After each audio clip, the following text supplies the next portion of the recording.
Hey guys, Steven here, welcome back to another China phone unboxing video and first look video, and today we have here the Elephone M1. Yes, another Elephone, and I still review Elephones just because I didn't like the Elephone P7000. People thought I get paid from Elephone haters just to hate it. Nope, in my opinion the P7000 was crap, I just say it here once again, but the M1 looks really decent. So the M1 is a €140 device coming with a 5.5 inch screen HD resolution, the 1.3 GHz MTK 6735. We'll see if it's really running at 1.3 GHz because mostly it's running at 1.0. 2 gigs of RAM plus 16 GB of ROM, 13 megapixel rear camera plus 2 megapixel front facing camera, Android 5.1 straight off the box, and all the frequencies you need for the most countries, like also the FDD-LTE band B20. Alright guys, so that's basically it. Specs down below in the description. It's from efoxshop.com. Check out the link down below in the description. Show them some love. And now let's unbox this little beauty here. So guys, here's the package. Let's open it up and let's see what we can find inside. So this is the typical Elephone package. Almost all the Elephones I've got, they came in this package, and here you can see the phone. It's a full metal body phone if I'm right, and there we go. Oh well, this already feels pretty heavy, and the build quality at the first look, so the first feeling in my hands, that is pretty solid. Alright, so let's continue. Let's put the phone beside and let's have a look at all the accessories, and there we go. So what do we have here? An Elephone quick starter guide. Here we have a screen protector. One is already on your phone, so you get one extra screen protector. And here we have the usual Elephone quick starter guide, colored in English only so far as I can see, but it explains really everything you need to know. So for noob Android users, there you go, have a look at that. Oops, and there we go, here comes the next thing.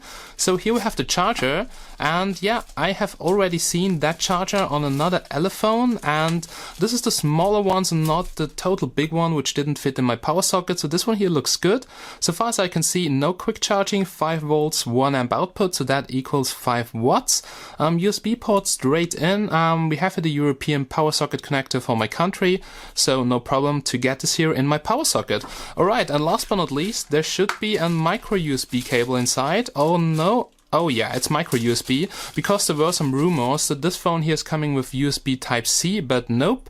This phone here comes, as you can see, with a micro USB cable to charge it or to connect it to the computer, also in white, and I've got here the golden Elephone M1. So let's just go and let's have a closer look at the smartphone. Now guys, here's the smartphone, the Elephone M1, and it's a full metal body phone except of some plastic parts for the antennas. And well, you can't remove the back cover, so if I can say it like that, it's a unibody phone. It's the golden version, and in my opinion, it looks quite cool. So well, there's still a black bar around the display, but not that big like on the Elephone P8000 for instance, so this is way smaller, and I would say maximum 4mm on the right and left side, and top side and bottom side it's a bit smaller. Now at the bottom we have capacitive touch buttons, that's pretty good, so no on-screen buttons, but they don't have any backlight, and they are pretty, yeah, they're not really good to see, but they're working quite well. At the top we have the front-facing camera, all along with a front-facing LED flash, which is a really cool thing, which you could also find for instance on the Elephone B Touch. Then in the middle we have the earpiece, and here we have light and proximity sensors. So that's basically the front side. The display, it's HD resolution, 5.5 inches, very colorful, viewing angles, quite good. I really like it more, for instance, than the Elephone Paris, just as a quick comparison, because I was looking at that phone, yeah, just a couple of hours ago. Then we can have a look at the back side, and the back side, so we have here some metal back cover. I guess it's quite thin, Elephone logo here, and here we have a fingerprint scanner. So yes, it's a €140 phone which comes with a fingerprint scanner. That's really cool. At the bottom and at the top we have plastic covers, and this is plastic because of the antennas. Otherwise metal would really shield the signal and you would end up with a phone with total crappy signal. Now well, you can't remove the back cover, as I've said before. That's why you get such a SIM opener tool. So that was also inside of the box. Then here, I'm not really sure what it is. Maybe it's a reset hole or bottom microphone. Backside microphone. But I guess it's a back microphone, because usually you don't have a some of those reset buttons anymore. I mean, we can just try it. Nope, this is for sure a microphone, and I hope I haven't killed it yet. All right. Then here at the top we also have a dual LED flash. So far as I can see, it's not dual tone, so just a normal dual LED flash. So one LED, two LEDs, I can definitely see it. And here it says 13 megapixels f2.0. So that's a 13 megapixel camera all along with a 2.0 aperture. Not sure about the sensor, but we'll see it when I do the full review in a couple of days. At the top of the frame, which is by the way also metal, we have the 3.5mm headphone jack and nothing else at the top. At the bottom we have the micro USB port, well it's not USB Type-C, and we have two speaker grids, holes, whatever, but I guess one of them will be the microphone and in one of them we have the speaker. So far as I can see, the speaker is probably, no, I can't see it right now, but we'll hear it when I do the music test. Alright, here at the bottom, Elephone mobile phone model M1. On the right side of the frame, which has by the way a double-sided face, we have here the power button made out of metal. Looks and feels pretty good. Really stiff and it doesn't slide around, that's good. And also here volume rocker up and down, feels really good, also made out of metal. On the opposite side we have the SIM card tray, and in order to open it up I will just take my SIM opener tool.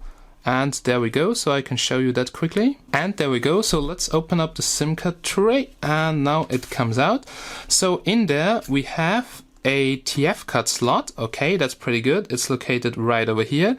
Then here we have a SIM card slot, and on the other side we have another SIM card slot. So this is a triple slot. It supports 2 SIM cards and 1 TF card. This is really great because on a lot of phones you have to decide, do you want to have 2 SIM cards or 1 SIM card and 1 TF card? And that absolutely sucks. I'm a huge fan of those triple slots, which really lets you decide if you want to use everything and not just to in order to have to decide between 2 SIM cards or memory extension. Another cool thing is that it comes with 2.5D arc screen. As you can see, the glass is here a little bit curved, so that's a 2.5D arc screen, and you can see that on all sides basically, and it gives it just a nicer look and a better feeling. So the screen protector actually stops when the face starts, and you see also when the display is off it's really black, so display and glass is looking really good. I can't tell you if it's Gorilla Glass or anything like that, but for sure in the full review we'll do a quick scratch test. So guys, the Elephone M1 is now up and running. We're now here in Android 5.1, and I just want to give you my first impression and show you the system UI. So my first impression on the capacitive touch buttons, well, okay, they're working, but the vibration motor, it's so soft, feels so crappy, it feels like it would just, stop working. But no, it's just a very slight feedback and it feels a little bit crappy. Alright, so we're now here in the system UI. As you can see, no menu, so everything placed here on the home screen in different folders, so it's arranged here as you can see. And I can quickly show you here the Android status bar. So here we have some quick toggles and the brightness slider, also perfectly nice working from 0 up to 100%. Then we have Wi-Fi, Bluetooth, blah blah blah, all the usual stuff. So I would say let's go here to the settings, which are quite hidden somewhere in the folder. I think it was here in Tools. Nope. It was here under More. No, I don't know, but I just hate the system UI. Yeah, it was here under Management. So here we have settings, and let's go all the way down here to About the Phone. And here you can see this is Android version 5.1, so here comes the Lollipop, latest version so far, but it's a 32-bit ROM, so it's not a 64-bit ROM.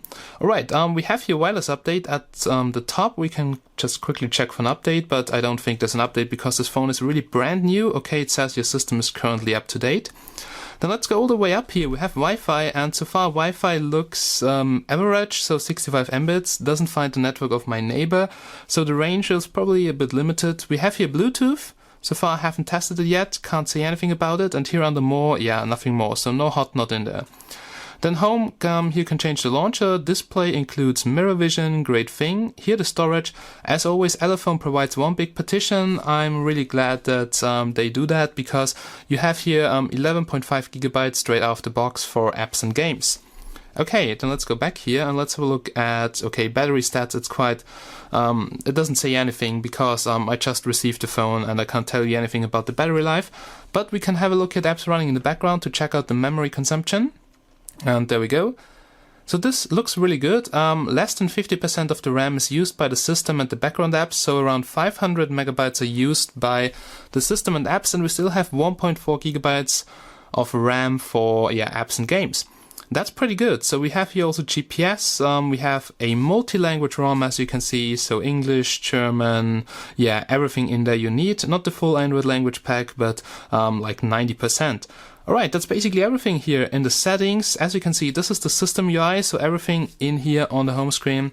I don't like that, so I prefer a normal launcher, but for sure it's Android. You can customize and change it however you want to. Now let's have a look at the camera. And there we go. I just want to quickly try out the front-facing LED flash, so how strong it is. So that's the rear camera. So far, so good. Looks quite decent here. And oh, I hate that crappy focus sound. But we can quickly go here to the front-facing camera. And oh well, this is really zoomed in, so this could definitely be more wide angle. And I really have to go like a meter back to get my face on the picture. Well, not the best thing. But now let's try the front-facing LED flash, and there we go. Okay. Doesn't look really strong. Looks a bit lower than on the Elephone B Touch. But well, we'll test it for sure in the darkness during the full review.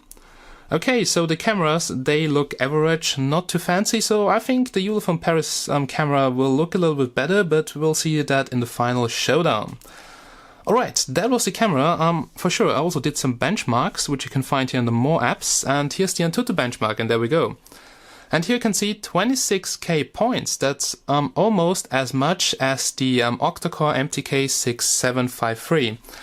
So the 1.3 GHz quad-core SoC is really not too bad. And here in the ranking you can see it's quite similar to the Redmi Note, so the old one, HTC One, Xiaomi Mi 2. And here under info we can see the CPU model, so the MTK 6735 would support 64 bits, but the ROM is 32 bits only, so Elephone, that's not so good. We have an HD resolution display, 13.3 megapixel rear camera, blah blah blah, so the usual stuff Antutu puts out. Then here you can see the sensors, so we have a proximity sensor, magnetometer, light sensor, accelerometer, and orientation sensor, so that's pretty good. And there we go, so we also will have an e-compass probably. And here we have CPU set, so let's have a look at that. As you can see, it clocks from 300 up to 1.3 GHz, so not 1.0, that's also very good. Here device info, so yeah, the usual stuff, available storage. Here system, so there is no root access, so sometimes Elephone phones are pre-rooted, this one is not pre-rooted. For sure, there's an easy tutorial on the Elephone forum. Then here the temperatures, so I'm not using it for a long time right now, but temperatures seem to be okay, 42 degrees. And here the sensors, so let's cover light and proximity sensor. Well, regarding orientation and magnetometer, I can't tell you if this is working, but if there's no value in CPU set, it's likely the sensors are just fake. But I will tell you that in my full review. Okay, last but not least, the Geekbench 3 test. Oh well, it just didn't save the results, so we'll just do a quick cut and show you the test. And there we go, here's the result, 624 single core score, multi-core score lower than the octa-core for sure. It's a quad-core 1786 points. Alright, that are basically the benchmarks, so the performance looks quite decent for a low price of 140. Then now I would say let's have a quick look at the fingerprint scanner and then let's end this first look and unboxing video. So here's the fingerprint scanner. First of all, we have to enter the alternative password. Before you can use it, you have to add new fingerprints, and you see they're labeled with some Chinese signs. So we'll now just add a new fingerprint. Fingerprint scanner is here on the back side, pretty good to reach it. And now I have to place my finger on the back center of the fingerprint scanner. So lift, raise, lift, raise. You have to do that like 20 times until it's registered, or a little bit less, maybe 10-15 times, and there we go. Okay, and record successfully, and yeah, you can rename it. Okay, I didn't see this before, so you can remove the Chinese signs, but let's just keep it on that. So that probably means fingerprint or something like that. And now let's activate the fingerprint screen unlock, but you can also lock apps, for instance, if you want to, like if you don't want that your girlfriend is reading your WhatsApp messages because you have some other hot chicks. But let's just go, let's lock the screen, and yeah, if I put my finger on there, nothing happens. Oh well, it works. Awesome. I can unlock it by just tapping the fingerprint scanner, so I don't have to press the power button, and that's a really great thing. So well, I will just lock it, and oh my goodness, this works really good. So I just lock it, I keep my finger off the power button, I just put it on there, and it's unlocked. And that's a very good thing. That is not working on all China phones, but on the Elephone M1, this is working. So good job, Elephone. You really implemented a nice fingerprint unlock solution. Okay, ladies and gentlemen, so that was just a very quick first look here on the Elephone M1. In my full review, I will measure the battery capacity, show you a GPS test, more performance, gaming benchmarks, camera samples, so stay tuned for the full review coming at the end of this week. So guys, thank you so much for watching this. I really hope you enjoyed it, and see you again in my next video. So have a nice day and bye bye.